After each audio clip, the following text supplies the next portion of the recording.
Guys welcome to Mithran ஹோம்ஸுங்க. நான் தான் உங்கள் மனோரஞ்சன். இன்றைக்கி நம்ம ஷோவில் ஒரு கோயம்புத்தூர் வெள்ளலூரில் ஒரு ஃபாஸ்டஸ்ட் டெவலப் ஆகிட்டு இருக்கக்கூடிய ஏரியாவில் ஒரு சூப்பரான ரீசேல் பில்டிங் நமக்கு சேல்ஸுக்கு வந்திருக்குங்க.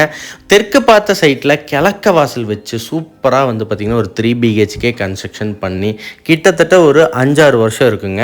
ஸோ ரொம்ப சூப்பராகவே இருக்குது. வீட்டோட எலிவேஷன் பார்க்கும்போது உங்களுக்கே தெரியும், நல்ல ஒரு கிராண்ட் லுக் ஆர்ச்சோடு பார்த்திங்கன்னா சூப்பராக பர்கோலா டிசைன்லாம் கொடுத்து நல்ல பட்டியோட செம்மையாக பண்ணியிருக்காங்க. வீடு நல்லா இருக்குது, பார்க்கும்போதே உங்களுக்கே தெரியும். எலிவேஷன் டிஃப்ரெண்ட்டாக கொடுத்துருக்காங்க. ஸோ கீழே பார்த்திங்கன்னா சிம்பிளாக ஒரு கார் பார்க்கிங் கொடுத்து உங்களுக்கு கிழக்கு வாசல் வச்சு வாஸ்துப்படி எல்லாமே கரெக்டாக பக்காவாக பண்ணியிருக்காங்க. உள்ளே 3 BHKங்க. இதை பற்றி ஃபுல் டீட்டெயில் நம்ம தெரியணும் அப்படின்னா டேரெக்டாக விசிட் பண்ணிடுங்க. உங்களுக்கு இந்த வீட்டை நேர்லேயே காமிச்சிடலாம். ஸோ அக்கம் பக்கம் பார்த்திங்கன்னா சுற்றி எல்லாமே ரெசிடென்ஷியல் பிளாட் தாங்க. எல்லா பக்கமே பார்த்திங்கன்னா சுற்றி வீடுக்கு நிறைய அமைஞ்சிருக்கு. அதேமாதிரி மெயின் ரோட்லேருந்து பார்த்திங்கன்னா ஜஸ்ட் ஒரு வாக்கபிள் டிஸ்டன்ஸில் இந்த வீட்டுக்கு வந்துடலாம். So Coimbatore Vellalur register office எல்லாருக்குமே தெரியும். அந்த ரெஜிஸ்டர் ஆஃபீஸ்லேருந்தே பார்த்தீங்கன்னா ஜஸ்ட் ஒரு 5 மினிட்ஸ் கூட கிடையாதுங்க. இந்த வீட்டுக்கு ட்ராவல் பண்ணி ஈஸியாகவே வந்துடலாம்.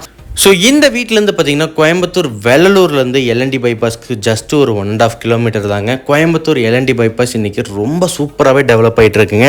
6-வே ரோடு பிளான் பண்ணியிருக்காங்க. அதே மாதிரி LNT பைபாஸில் பார்த்திங்கன்னா LNTயோட own tech park company, Sakthi engineering காலேஜோட ஓன் டெக் பார்க் கம்பெனி, அது மட்டும் இல்லாமல் ஒரு மால் கட்ட போகிறாங்க. இந்த மாதிரி நிறைய சொல்லிகிட்டே போகலாங்க. அது மட்டும் இல்லாமல் கவர்மெண்ட்டோட டோட்டல் நேரு ஸ்டேடியம் சொல்லுவாங்க இல்லைங்களா சென்னையில், அதெல்லாம் விட ஒரு பிரம்மாண்டமான ஒரு ஸ்டேடியமே கட்ட போகிறாங்க. அதுவும் LNT பைபாஸில் தான் அமைஞ்சிருக்கு. So international stadium. அதனால் இத்தனை ஃபெசிலிட்டி பார்த்திங்கன்னா கோயம்புத்தூர் வெள்ளலூருக்கு பக்கத்தில் நிறையா அமைஞ்சிட்ருக்கு. ஸோ கண்டிப்பாக இந்த ப்ராப்பர்ட்டி உங்களுக்கு ஒர்த்து தான். மிஸ் பண்ணாதீங்க. ஸ்க்ரீனில் கொடுத்துருக்க மொபைல் உடனே கால் பண்ணுங்கள். நம்ம சேனலை மறக்காமல் சப்ஸ்கிரைப் பண்ணுங்கள். நன்றி மக்களே.